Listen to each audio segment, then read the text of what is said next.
The Bills just taking the practice field right now, getting set for their Tuesday practice before the Thursday game, and our man Chris Brown is standing by live outside the Ad Pro Sports Training Center on the grass practice field with an update. Good afternoon, Chris. Really feels like fall today, and look at that wind blowing. It's blowing out there, isn't it? Yeah, kicking up here. Got a front coming through. We'll do a little meteorology here. The front clearly coming through here off the lake, so the wind is going to be blowing here today, which is probably a good test for the quarterbacks, knowing they're probably going to run into some of this weather a little bit later on when the fall weather really hits for some home games. Well, you have our permission. If precipitation hits, you can run for cover. Don't worry about us. Yeah, I'll be all right. As long as there's no lightning, I'll stay out here. Let's start with quarterback, Chris. And Shawn Mcdermott just 5 minutes ago finished his pre-practice news conference and said that he's going with Tyree Jackson as his starter on Thursday night. Not a shock. I guess that was to be anticipated. What a great opportunity it is for the UB product, huh? Yeah, I mean, he said nothing's finalized, but in all likelihood it will be Tyree that gets the start, who gets the start on Thursday night, which I think a lot of us anticipated. I think most of us certainly didn't expect to see Josh Allen in this last game.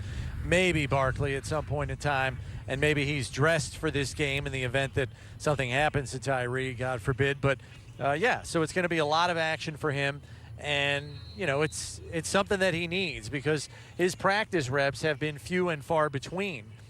Because they're trying to get Matt Barkley and Josh Allen ready for the season, not Tyree Jackson, as cruel as that might sound.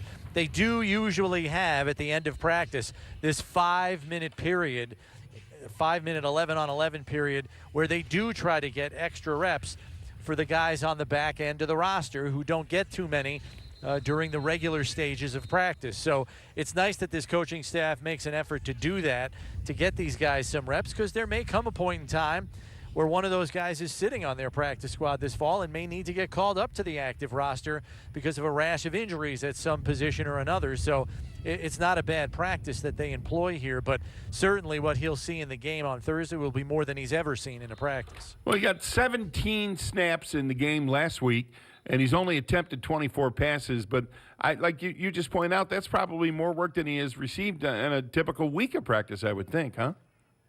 Right, and he may have that amount of passes in Thursday night alone. I mean, he might match the number he's accumulated through the course of the preseason on Thursday night. So, yeah, really a chance for him to get some tape out there and show some of the progress that hopefully he's made with his game. Who's going to be out there with him is a good question I want to ask. Is Jason Kroom going to be on the field? I mean, who's going to be playing? I'm certainly hoping you're not going to be in uniform, although you may be called to service. I'll kick if you want to do that, but I'm not doing anything else but that. No, I actually asked Coach McDermott specifically about Jason Kroom. What's his outlook, knowing he hasn't set foot on the field in the preseason yet, and he's at a position that's got some pretty stiff competition right now.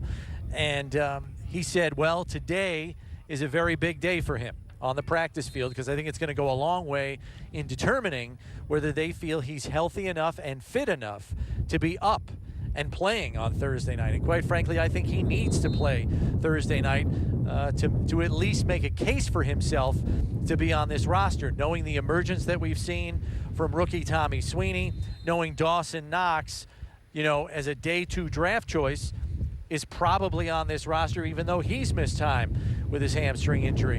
And just to give a little more clarity to the situation Kroom's dealing with, because I talked to him in the locker room yesterday, asked him how he's doing, because last week, as we know, Wednesday, he's kind of held out of practice, and then he ends up not playing in the preseason game in Detroit.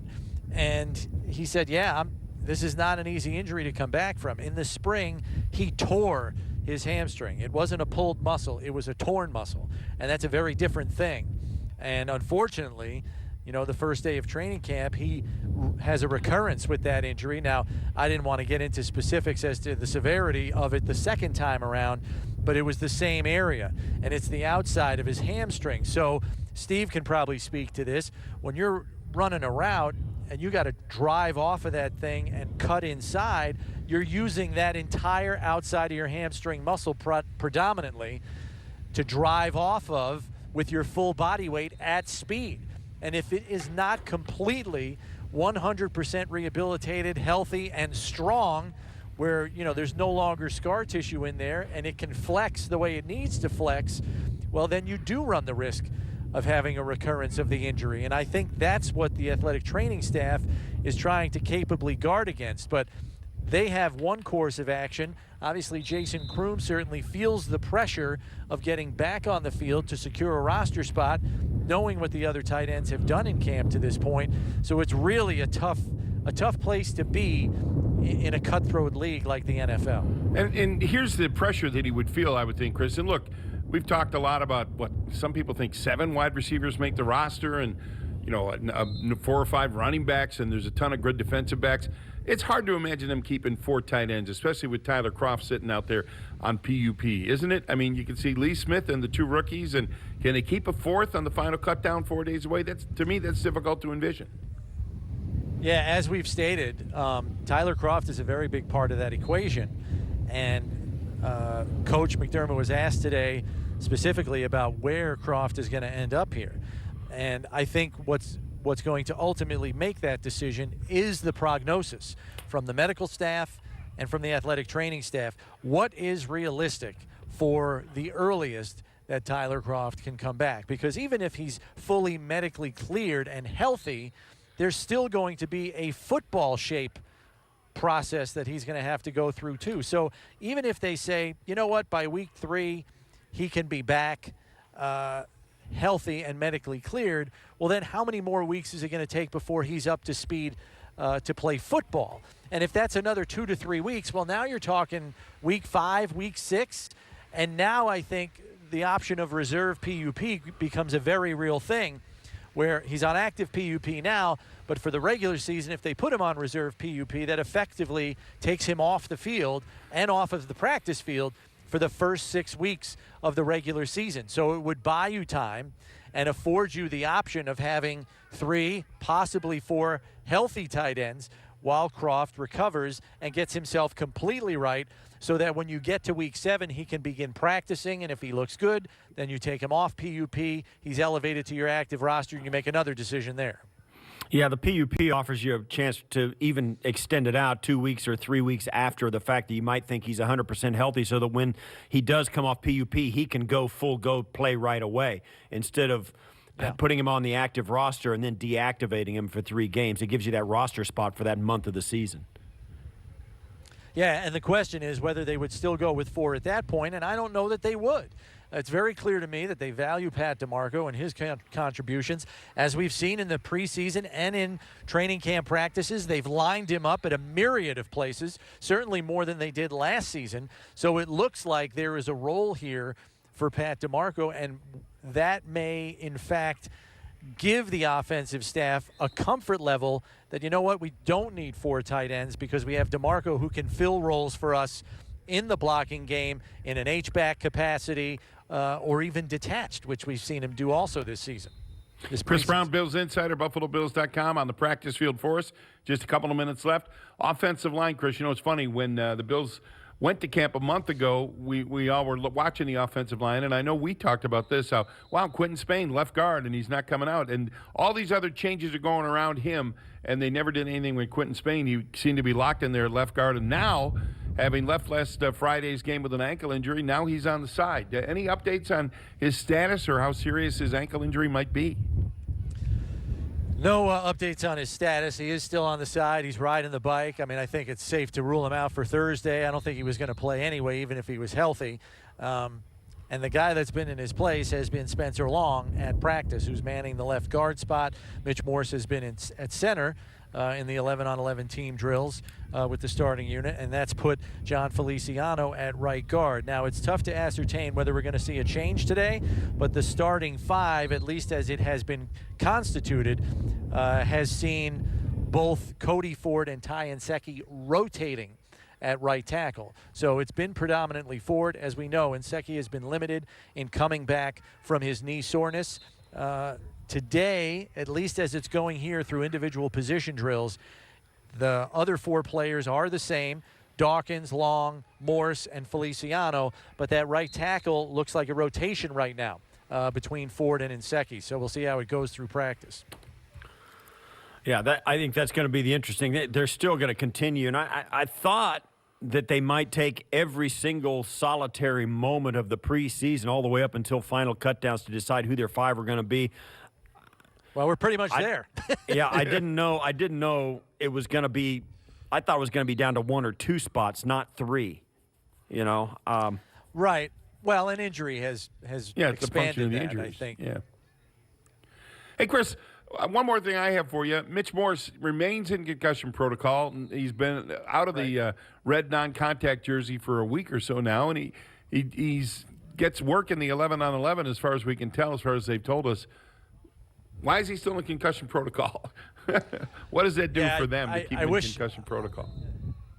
Yeah, I mean, I wish I had a clear answer on that. As we know, it's the independent neurologist that has to ultimately clear him. And so I think that's where we probably are at this point. Obviously, the team, the medical staff here feels he's at a point where he can participate in 11-on-11 team drills. There is contact. So that's where they are. I think all we're waiting on now is the independent neurologist to say he's good to go. All that being said, even if he gets, let's just say, hypothetically, he gets medically cleared tomorrow, full medical clearance to play football, I think you and I know that he's probably not going to be playing on Thursday night against the Vikings. But as it goes, he's in. He's taking full team reps with the ones.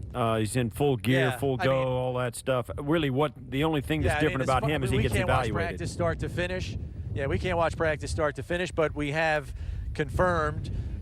Josh pretty much said it yesterday. He's participating in 11-on-11 team drills. Whether he's going all the way through and is a full participant with the first unit, you know, we don't have confirmation of that, but we do know he's participating in 11-on-11 team drills, which is certainly another step in this process and showing signs that he is closer to being completely out of the protocol. But at this point in time, as Coach just told us about 20 minutes ago, still in concussion protocol.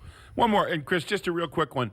I know you cannot watch practice, but is it wrong to assume that probably during these practices, especially the closed portions, they're getting a look at some New York Jets stuff this week? I mean, this is the last. Tomorrow will be a walkthrough. This is the last practice of this week. Next week, when they come back, it will be all about the Jets. They're probably getting some Jets work done this week, right?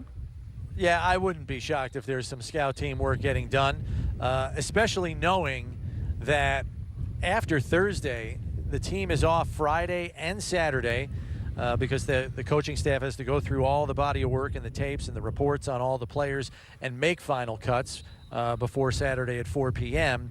And then the team is also off on Sunday before working Labor Day Monday, and that's where they'll get their extra practice in leading up to the game in Week 1 against the Jets at MetLife Stadium the following Sunday. So my belief is, yes, they are getting scout team work this week. I asked Leslie Frazier late last week, are you at a point yet where you're starting to sprinkle in some Week 1 preparation with scout team and stuff? And late last week he said, no, not yet. But my belief is, yes, they are working that in this week. Although I didn't follow up with either of the coordinators to see if that, in fact, was being done. It wouldn't surprise me if it was. Chris, thank you. Thanks, Brownie. All right, guys.